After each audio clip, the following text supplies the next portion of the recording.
Et salut à Yugisphère. Alors aujourd'hui on se retrouve pour la vidéo suivante autour de boîtes d'amis, et cette fois-ci on va parler des Metalfoes et aussi un petit bonus sur les Draco-Assassins qui sont quand même assez liés dans ma façon de jouer moi, et assez liés aussi en fait dans leur propre lore. Vous allez le découvrir, donc on y va, c'est parti. Du coup, pour continuer cette petite série de vidéos sous l'égide de Boîte d'Amis et de sa copine Princesse Cologne, je vais vous présenter un peu plus l'archétype Metalfoes que je mets quasiment toujours avec, mais vous pourriez jouer Boîte d'Amis dans d'autres choses, éventuellement, qui pourraient faire de la destruction de ses propres cartes.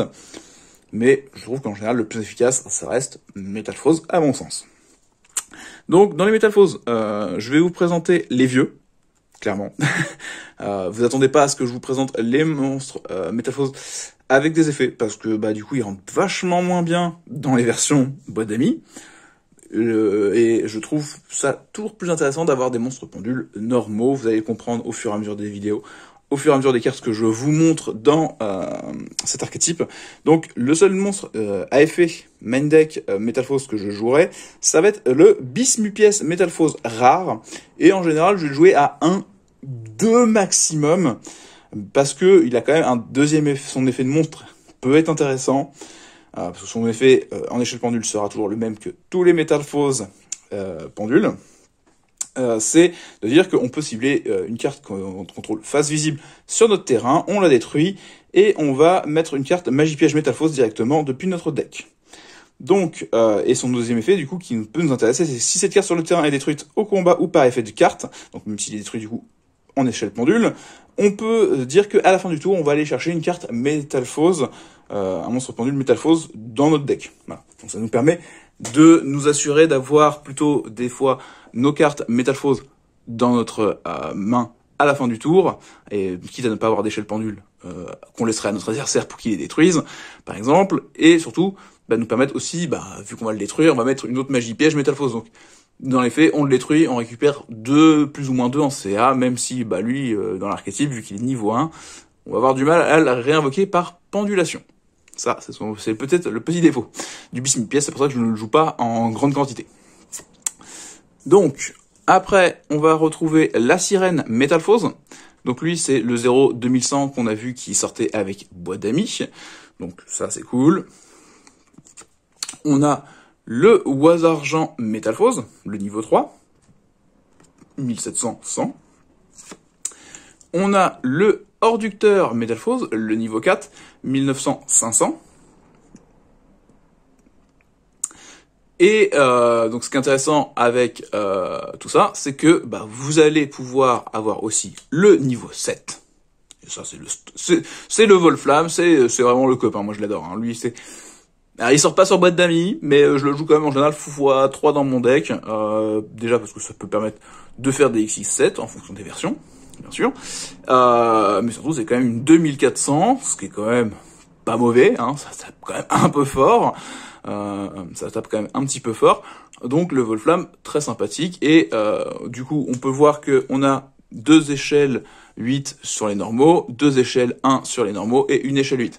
Donc voilà, donc en fonction de ce qu'on va rentrer dans notre Metalfoes, éventuellement comme autre échelle pendule, on fera notre ajustement, éventuellement peut-être sur, en général moi c'est sur l'Oise-Argent et l'Horducteur, je ne joue pas forcément les mêmes ratios en fonction de mes decks. Non plus. La sirène, vu qu'il sort sur Boîte d'Amis, je vais toujours le jouer x3. Le Volflamme, toujours x2 minimum, vraiment x2 minimum, mais le Oise-Argent et l'Horducteur, il y a des versions où je joue même des fois soit pas l'un, soit pas l'autre, parce que j'ai d'autres scales basses ou d'autres scales hautes qui font que j'ai pas forcément besoin de cela, ou que je m'intéresse pas forcément à du X6 de ce niveau-là. Par exemple. Donc là, ça c'est sur les monstres. Après, on a les magies. Alors, je vais pas toutes vous les présenter, je vais pas vous présenter forcément il y en a 2 que je vais pas vous présenter dans les magies. Je vais vous présenter la principale pour moi, la fusion Metalfoes classique, la basique, celle qui est jouée même en dehors de Metalfoes, parce que elle a la possibilité à la fois de faire une fusion Metalfoes, en utilisant des monstres depuis notre main ou terrain, et aussi de pouvoir, une fois par tour, se remélanger directement dans notre deck, pour qu'on puisse repiocher une carte. Donc c'est une fusion qui nous fait du CA, et que du coup, elle a tout son intérêt vu qu'on peut la reposer directement depuis notre deck, donc ça permet de l'utiliser au minimum 2 fois par tour, ce qui est plutôt cool, je trouve. Alors, vous auriez la magie de fusion rapide. Bon, la magie de fusion rapide, moi je trouve que c'est toujours dommage vu qu'on pourra pas l'activer le tour où on la pose via les effets des métamorphoses, ce qui me gêne souvent parce que effectivement je me dis effectivement si on l'a en main de départ, effectivement oui ça permet de faire des OTK parce qu'on va permettre de nous faire une nouvelle fusion en pleine battle une fois qu'on a déjà tapé avec les autres monstres. Mais si on l'a pas comme ça, c'est à moitié une carte morte qu'on n'utilisera probablement pas, à part éventuellement pour refaire un Alceste en début de tour adverse, mais bon, moi je suis pas forcément convaincu de cette façon de jouer. Après, ça sera à vous à la maison. Pareil, peut-être l'autre fusion, la para. Celle-là, je vous l'accorde, peut-être à réfléchir à jouer dans vos decks. Parce que celle-ci vous permet quand même d'utiliser éventuellement un monstre Métalphose qui est dans votre extra deck, face visible. Donc un monstre pendule qui serait déjà utilisé, surtout où on est Link, où on est un peu bloqué, surtout que Métalphose, ceux qui connaissent un petit peu les pendules, il y a un de ces monstres Link, son premier monstre Link, on lui a banni, on en a sorti un deuxième, qui est un peu moins bien quand même, qui fait beaucoup moins le café, déjà juste par les zones qui pointent en fait. Mais du coup effectivement, vu qu'on a perdu un monstre comme ça bêtement, j'ai envie de dire bêtement pour le coup, c'est vrai que je préfère des fois voilà éventuellement la para qui vous permet d'utiliser de l'utilisation d'extra deck, quitte à l'envoyer au cimetière, c'est pas très grave.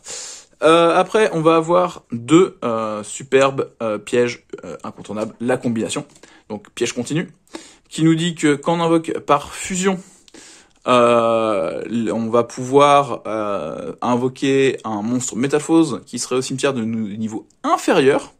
Et après, elle dit aussi que la combinaison, si elle est détruite, on peut aller chercher un monstre métamorphose dans notre deck et l'ajouter à notre main. Voilà. Donc, beaucoup de joueurs qui ont joué Métalphose, moi je le sais, avaient tendance à jouer 3 fois combinaison, mais pas du tout s'intéresser au contre, ou au max des fois 1. Et moi j'ai souvent plus eu la tendance à jouer l'inverse. Moi c'est plutôt le contre que je trouve vraiment fou, parce que le contre en fait il peut nous prémunir d'OTK éventuellement, il nous permet aussi de refaire éventuellement du CA, parce que le contre il nous dit que si une de nos cartes est détruite, on peut l'activer et invoquer spécialement un monstre Métalphose depuis notre deck. C'est pour ça que j'aime bien jouer le gros papa x3 pour les contres en fait, pour dire que tu me détruis une carte, ok, je ressors un gros Volflamme du deck, ça fera toujours un bon défenseur quand même dans le doute. Et après le contre nous permet de le bannir depuis le cimetière pour pouvoir récupérer un monstre Métalphose dans notre extra deck. Voilà. Donc ça c'est plutôt pas mal d'avoir quand même aussi cette partie recyclage avec le contre. Et c'est pour ça qu'effectivement combinaison, j'ai une tendance à ne pas la jouer x3. Beaucoup de joueurs effectivement ont une tendance à vouloir jouer combinaison x3 parce que ça leur permettait à l'époque de faire des pseudo-loops où ils sortaient tout de suite combinaison. Et je vais y venir tout de suite, mais à l'époque, il jouait excentrique, qui est un extender qu'on peut imaginer dans des versions de Métalphose, et du coup, il détruisait avec l'excentrique tout de suite combinaison pour faire plus de CA. Mais bon, c'était une époque où on pouvait invoquer par module autant qu'on voulait de l'extra deck. Donc aujourd'hui, je trouve ça vraiment plus. Déjà à l'époque, j'aimais un peu moins, j'aimais pas forcément cette façon de faire, à part quand t'es vraiment dans la panade. Mais aujourd'hui, je trouve ça presque mauvais parce que si on peut pas invoquer tout ce qu'on met à l'extra deck derrière, ça servira à rien en fait. Ça servira à rien. Donc c'est presque autant les garder à la main. Ça vous empêche pas quand même de jouer excentrique quand même dans le doute, ça reste une bonne carte. Mais combinaison, moi effectivement j'aime bien essayer de la jouer plutôt en late game aussi pour pouvoir recycler en fait une partie de mes monstres fusion du cimetière. Si on m'avait tué certains de mes monstres fusion petits, et effectivement vu que je vais sortir des monstres fusion plus gros, je vais pouvoir réinvoquer mes monstres fusion qui auraient été détruits, et donc du coup reprofiter éventuellement de leurs effets. Voilà, donc pour les monstres fusion, on va redécaler quand même l'excentrique, on en reparlera un petit peu après. On va découvrir le Alceste, voilà. Donc le niveau 1, celui-ci il nous permet d'être invoqué par un monstre Métalphose et un monstre normal. Et il nous permet en effet rapide d'attacher un monstre adverse, enfin un effet rapide pendant le tour adverse, d'attacher un de ces monstres à AKS en tant que matériel. Et on peut se servir éventuellement des monstres qui sont en matériel de AKS pour faire nos invocations fusion, et lui, il gagne une def égale à l'attaque d'origine des monstres qu'il a en équipement. Voilà. Donc ça, c'est une carte que beaucoup de joueurs un peu plus, quand vous jouez un petit peu plus tournoi ce deck, effectivement c'est une carte qui les intéresse très rapidement, parce que effectivement ça a quand même un beau potentiel de gêner son adversaire, de lui prendre éventuellement un monstre quand il invoque, par exemple notre adversaire il met son Alistair, on en prend la possession, on le met en équipement, ça peut gêner un adversaire, ça peut gêner dans le début des loops, dans pas mal de decks, donc ça reste une carte à considérer, pas forcément obligatoire, mais à considérer fortement quand même, en fonction de quel niveau on veut jouer, bien sûr. Après on a le Mithrilium Metalphose, bien joué énormément aussi. Lui c'est niveau 6, 2600, 1000. Donc celui-ci, il demande un monstre Metalphose plus un monstre pendule. Il nous permet de dire que on peut renvoyer deux cartes Metalphose, donc magie piège monstre, depuis notre cimetière dans le deck, et de renvoyer une carte face recto sur le terrain à la main d'un joueur. Donc même pas face recto, je crois que c'est juste une carte. Non, c'est juste une carte. On envoie juste une carte sur la main du joueur, donc ça peut celle-ci nous permettre de jouer la fusion rapide, mais des fois moi je trouve que c'est souvent gâché quand même de la ressource pour faire ça, à part si on est vraiment sur son OTK. Et donc ça c'est quand même déjà bien, parce que ça nous permet de faire du recyclage de nos cartes magie piège ou de nos monstres qu'on aurait envoyés au cimetière pendant les fusions, pour les parties qui dure un peu plus qu'un tour, éventuellement, et aussi d'envoyer une carte sur le terrain. Donc soit envoyer une de nos scales pour pouvoir la réactiver et refaire son effet pour ressortir directement une des magies qu'on aurait envoyées dans le deck, par exemple. Ça peut se faire, ou envoyer une carte de l'adversaire qui nous gêne vraiment pour nous essayer de taper fort ce sourcil. Donc plutôt cool le Mithrilium. Et dernier effet, il a la possibilité, quand il est envoyé au cimetière, de réinvoquer un monstre Metalphose pendule, soit de notre extra deck, soit depuis notre cimetière. Donc là c'est pareil, ce qui est un petit peu gênant avec les mécaniques qui sont apparues avec les links pour les pendules, c'est que du coup si notre zone extra est déjà pleine, faut espérer en avoir dans le cimetière. Enfin, c'est un peu ça c'est un petit peu le côté dommage. Et le troisième que je conseille, le Orichalque. Je vous ai pas montré les deux monstres fusion qui sont sans effet, que vous pouvez imaginer, pour pointe et adamante, sont largement imaginables en fonction des versions que vous jouez. Si vous jouez la nouvelle fusion instantanée pour les monstres sans effet, ça peut être imaginable de jouer adamante éventuellement pour vous donner du matériel supplémentaire. Bien sûr. Donc après on a du coup l'Orichalque, donc lui des fois un peu moins joué, de ce que j'en ai vu, des joueurs qui ont joué des Metalphose Jiangxing, des Metalphose avec certaines cartes différentes. Effectivement je jouais pas forcément Orichalque, alors que moi c'est effectivement un des monstres qui m'a fait briller les yeux quand c'est sorti, parce que c'est un des premiers, pareil, Orichalque c'est un des premiers monstres fusion de l'archétype, tous ne sont pas sortis en même temps. Et donc l'Orichalque, lui, il nous dit que si un monstre Metalphose que l'on contrôle attaque un monstre en position de défense, on inflige les dommages perçants doubles. Voilà, vous connaissez Dragon Chaos Max aux yeux bleus, lui il donne ça à tous ses copains, à tous les Metalphose qu'on a. Donc ça c'est vraiment fort d'avoir du double perçant.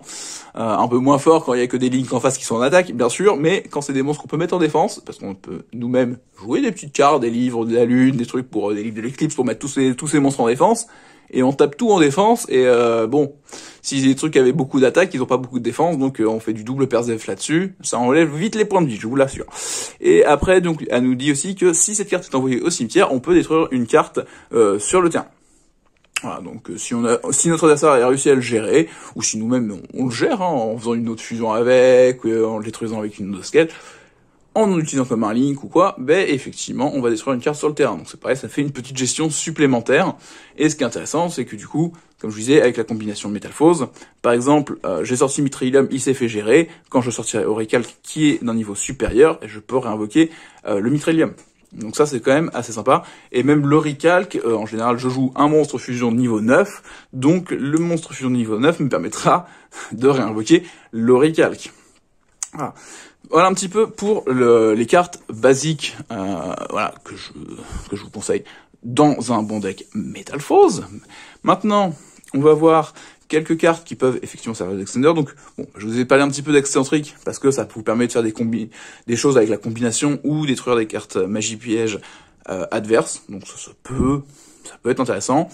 Metal Foes, pourquoi je préfère jouer les monstres normaux? Bah, c'est tout simplement pour avoir accès à Décision douloureuse, qui vous permet d'envoyer un monstre normal de max niveau 4 depuis notre deck au cimetière, et on ajoute un monstre de même nom depuis notre deck à notre main. Voilà. Donc ça nous permet d'avoir facilement nos scales. Ça peut nous permettre aussi, dans certains cas que vous avez vu avec les cartes de la vidéo d'avant, un papy des métaux, genre de choses, qui ciblent des monstres normaux dans le cimetière, et ben on remplit un peu notre cimetière, donc c'est plutôt cool. On a l'habilité de l'invocateur, donc qui nous permet, elle, d'aller chercher un monstre normal de niveau 5 ou plus depuis notre deck à notre main. Donc, Vol-Flamme, bien sûr. Vous pourriez jouer d'autres monstres pendules normaux qui sont de 5 ou plus, hein, il y en a quand même quelques-uns hein, aujourd'hui. Hein, vous pourriez jouer des Sentinelles Clifford, ce genre de choses, qui rentrent aussi dans ce genre de statistiques. Hein. Alors Metal Foes, bon, même si l'Airlink nous a supprimé, comme je disais, 2 zones qui vraiment sont dommageables, hein, vraiment pour cette archétype ça a été un peu dommageable, notamment sur le fait que avant ça c'était x3 dans le deck, aujourd'hui limité à x1 ou x2 parce que de toute façon vous pouvez pas activer les 3, vous pouvez pas vous amuser comme avant parce que effectivement vu qu'il faut quand même vous reposiez les magies pièges Metal Foes quand vous détruisez des cartes sur votre terrain, l'unité de ravitaillement vous pouvez plus en abuser autant. Parce que avant, effectivement, c'était quand même, j'active l'unité de ravitaillement, je normal boîte d'amis, je pète des boîtes d'amis, je vais me permettre, du coup, de piocher une carte grâce à l'unité de ravitaillement, d'avoir posé une magie piège grâce à grâce à ça, donc par exemple, la fusion Metal Foes. Grâce à boîte d'amis, je vais avoir sorti un monstre Metal Foes, plus un autre monstre pendule, que vous avez pu voir dans la vidéo d'avant et qu'on va voir dans quelques instants, qui sont dans les statistiques. Je fais directement ma fusion, donc j'ai déjà repioché une carte grâce à l'unité de ravitaillement. Je fais une première fusion avec Mitrillium, par exemple, hein, vu que ça va être celui-là qui va entrer dans les statistiques ou Alcaest. Je remélange ma fusion Metal Foes, je repioche une carte. Donc, au final, j'ai quand même déjà vidé plein de cartes dans mon deck, tout en me permettant d'en piocher au passage. Donc vraiment, l'unité de ravitaillement reste très forte. Mais comme je vous dis, à des époques, on pouvait en activer 2 ou 3, et ça, après, l'adversaire, ça le fait rager, parce que, de toute façon, même lui, pendant son tour, ça veut dire qu'il va faire de la pioche. Je sais qu'il y a plein de joueurs qui disent, oui, non, moi je préfère Gobelin parvenu, mais non, je préfère unité de ravitaillement, parce que unité de ravitaillement, elle a vraiment un effet double. C'est qu'effectivement, on va piocher une première fois dans notre tour, et après, ça sera que du CA supplémentaire, vu que c'est une magie continue, et tant qu'on nous la détruit pas, c'est du CA supplémentaire. Et même s'il faut nous la détruire, et du coup, souvent, ça va demander du CA négatif à notre adversaire. Donc, faire du CA négatif à notre adversaire, nous, on a fait déjà un CA 0, et au final, on va avoir quand même gagné un avantage. Et ce qui est un avantage, vu que c'est une magie continue, c'est qu'on peut la détruire aussi avec nos scales Metal Foes en cas de disette, hein. En cas de disette, on peut faire, on peut détruire notre propre unité de ravitaillement. Et dans d'autres versions, voilà, si vous vous amusez des versions un peu plus charnues, qu'on verra dans d'autres vidéos, vous pouvez aussi sacrifier l'unité de ravitaillement, vu que c'est une magie continue.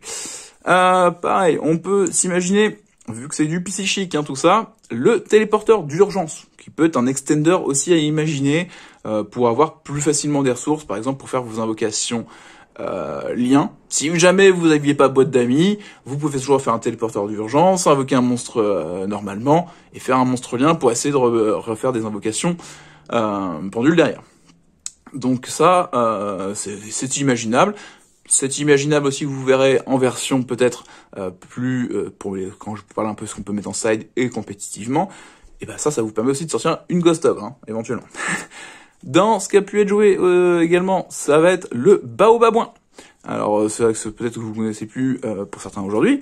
Le Baobabouin 1200-1000, Ténèbres niveau 3, il nous dit que si cette carte est invoquée normalement ou spécialement, on peut piocher une carte, puis on remet une carte de notre main au-dessus, soit en dessous de notre deck.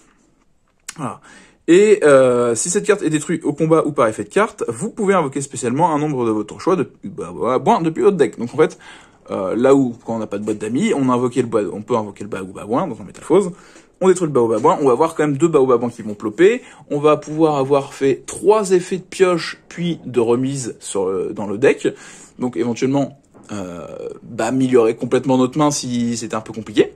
Voilà, ça nous permet de faire des choix plus efficaces pour avancer notre plan de jeu. Donc c'est pas forcément une mauvaise carte. C'est pour ça que des fois je vous dis, à 40 c'est serré, c'est serré, parce que vous avez quand même des fois envie de jouer babouin dans certaines versions avec boîte d'amis. Vu que ça a été imprimé, la manrique, si vous vous amusez un petit peu à jouer vraiment le côté psychique, et niveau 3, vous pourriez imaginer manrique pour avoir un synthoniseur, parce que c'est jamais inintéressant d'avoir un synthoniseur niveau 3 et des monstres pendules de niveau 3, qui sont là, parce que si vous faites ça, vous avez accès à Horus métaphysique, par exemple. Qui dit pendule, vous pourriez aussi imaginer le hamster softer, parce que je vous ai parlé du lapin dans l'épisode précédent, mais vous pouvez vous imaginer le hamster ou le furet si vous jouez à suffisamment de Link aussi, le hamster qui vous permettra de récupérer un petit peu de ressources dans votre extra deck. C'est pas négligeable, surtout voilà avec les Air Link, pour pouvoir rependule plus de votre main que de votre extra deck si vous n'avez pas les Link. Voilà, par exemple. Donc ça c'est une carte à imaginer, et ça peut être aussi à imaginer pour dire que vous l'invoquez normalement et vous le bannissez pour aussi vous sortir plein de monstres du pendule du deck pour pouvoir là aussi faire votre Link pour pouvoir rependule derrière. Voilà. Donc ça c'est un petit peu les petites cartes basiques, que vous pouvez imaginer facilement dans un métamorphose en fonction de vos versions. Je vais maintenant vous montrer. on va décaler un peu ça. Hop.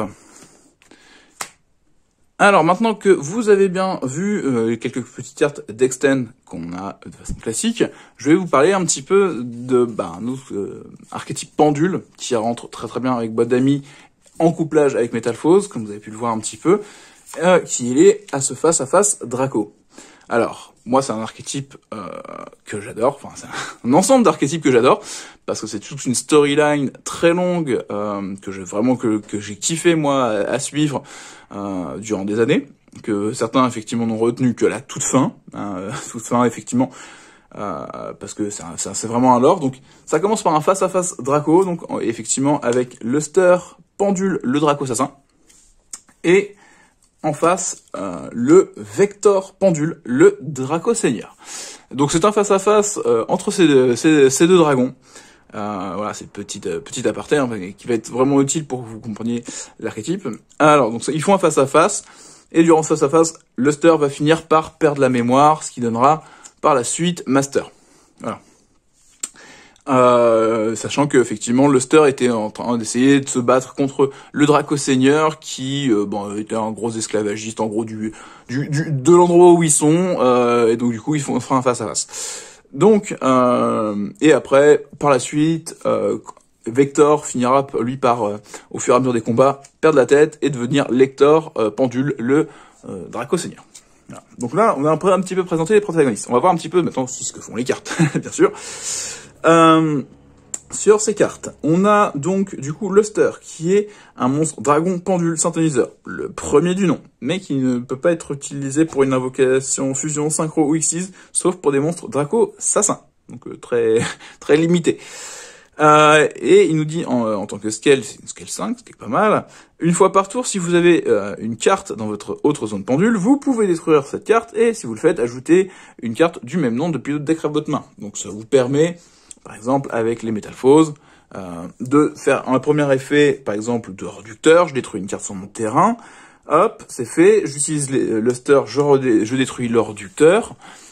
Je me vais rechercher un réducteur. Je réactive un réducteur que je pourrais réutiliser pour, par exemple, casser le Luster si j'ai d'autres scales et faire mes invocations pendules par la suite. Voilà. Et de l'autre côté, le Vector, lui, un petit peu moins utile vu qu'on joue un peu moins de pendules, mais pas négligeable à considérer si les pendules reviennent un peu plus, c'est qu'il dit annuler tous les effets de cartes dans les zones pendules de votre adversaire. Voilà. Ça calme un peu des fois des decks pendules, hein, ça peut calmer des decks pendules, je vous assure. Et le face-à-face Draco, c'est une magie rapide, un petit peu limitée malheureusement, mais parce qu'elle est très forte. Révélez un monstre pendule Draco Assassin et un monstre pendule Draco Seigneur depuis votre deck. Votre adversaire en prend un au hasard pour vous à placer dans votre zone pendule ou à invoquer spécialement. Vous choisissez et vous ajoutez face recto l'autre carte à votre extra deck. Donc, on active le face-à-face, on va chercher ces deux-là, ou une combinaison un petit peu comme on veut, voilà, de comme ça. Bon, en général, moi, lui, je le joue pas dans Metalfoes, hein, mais sur le principe, c'était pour vous montrer un petit peu là. Et donc du coup, vous sortez les deux, vous en mettez un en scale pendule ou en zone dans zone monstre, hein, si vous voulez, spécialement, parce que vous avez besoin de faire votre link, vous savez que vous n'avez pas d'autre solution pour faire votre link, vous n'avez pas besoin de l'avoir en scale, vous allez préférer le mettre pour faire votre invocation link et avoir de la place pour les invocations pendules derrière. Voilà, donc le face-à-face, vraiment très très bonne carte. Le Master, lui, il nous dit qu'une fois par tour, tant qu'il est dans cette carte est dans la zone zone pendule, on peut détruire une autre carte pendule, chez nous ou chez l'adversaire. Donc très bien aussi pendant les decks pendules. Et le lector qu'on ne jouera pas, que je vais pas vous forcément conseiller, il annule tous les effets des monstres pendules face recto tant que votre adversaire les contrôle. Ce qui est fort, hein, dans un méta pendule, très très fort. Et au début de la step, si cette carte combat un monstre pendule, détruisez le monstre ainsi que cette carte. Voilà. Donc le lecteur, il est très très costaud. Le lecteur, c'est au moment où il commence vraiment à perdre la tête et qui se lie avec les amorphages avant de devenir justement Amorphactor Pain. Voilà, pour ceux qui s'intéressent un peu à la story. Et ce qui est intéressant, donc, du coup, dans cette story, c'est que notre ami Luster, au moment où il perd la tête, il devient Master et il rencontre les Chevaliers Ardents. Donc les petits Chevaliers Ardents qui vont lui permettre de devenir Ignister pour éminence le Draco Assassin Destructeur. Donc là, il devient un monstre synchro. Il permet effectivement à ce moment de devenir le monstre, en premier le monstre synchro. Par la suite, il va rencontrer les Mages Spectres. Donc je vais pas vous parler beaucoup des Mages Spectres parce que Kirin étant un petit peu banni, c'est plus très intéressant aujourd'hui. C'est plus forcément très intéressant aujourd'hui. Mais vous allez avoir le monstre Xyz qui va sortir.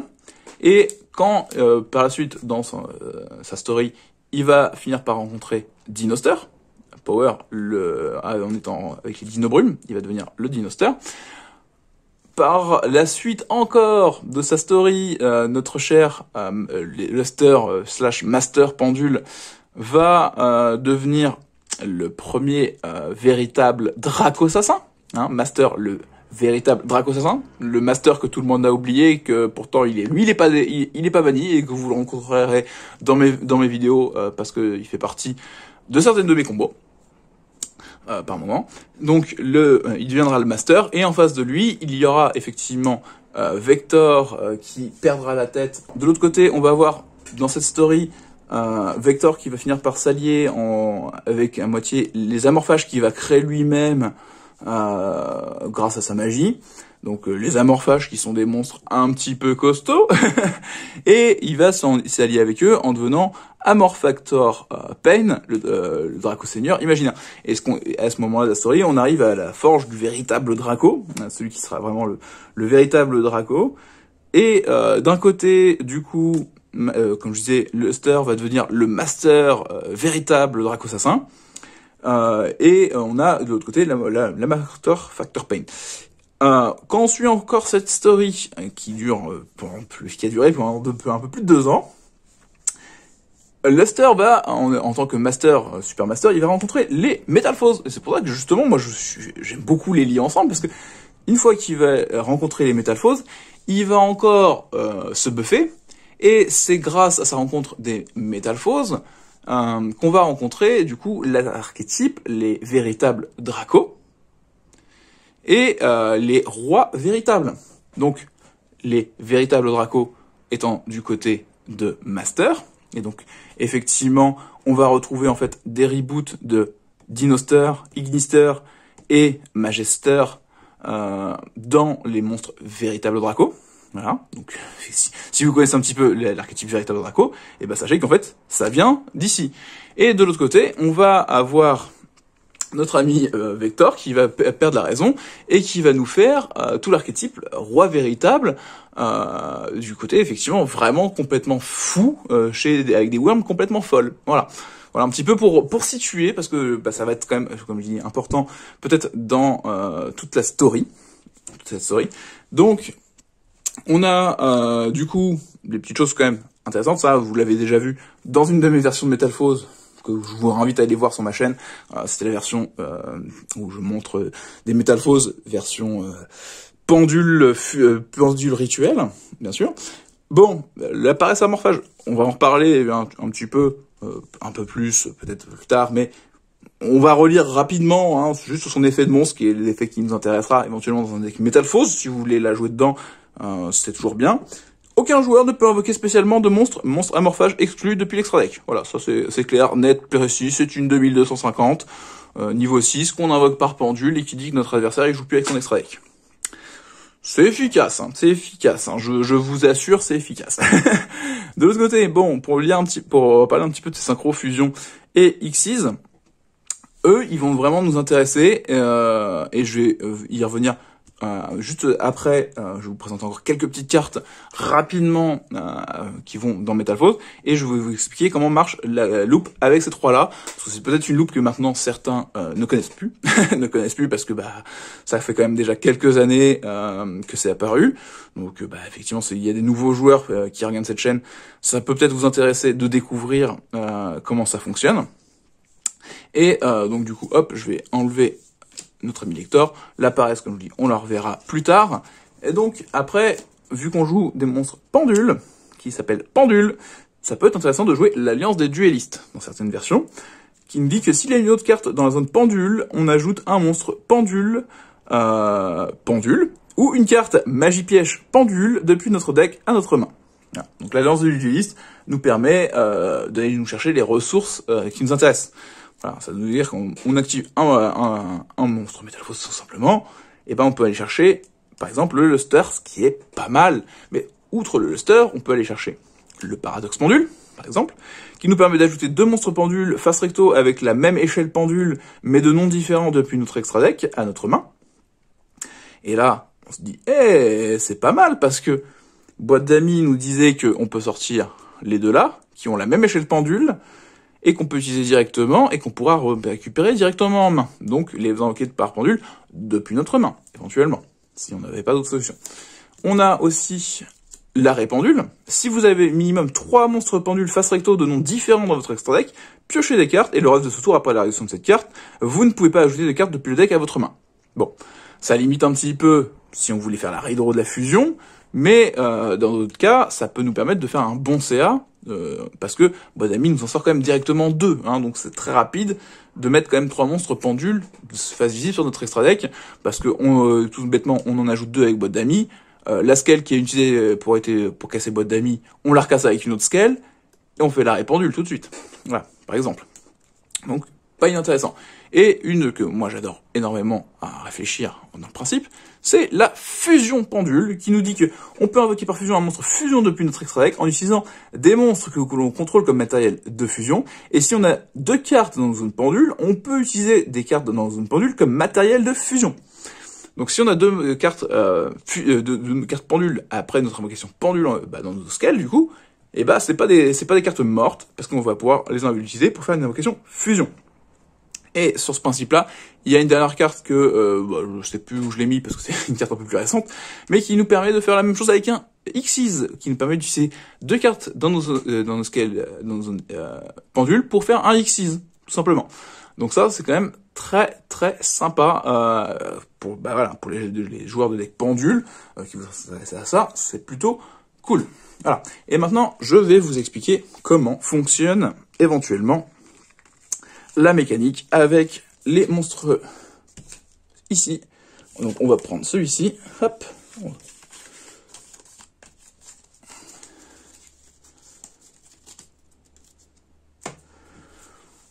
Donc, on va s'intéresser un petit peu à comment marche un petit peu toute cette loupe habituelle qu'on connaissait avant avec ces 3 monstres et ceux-ci.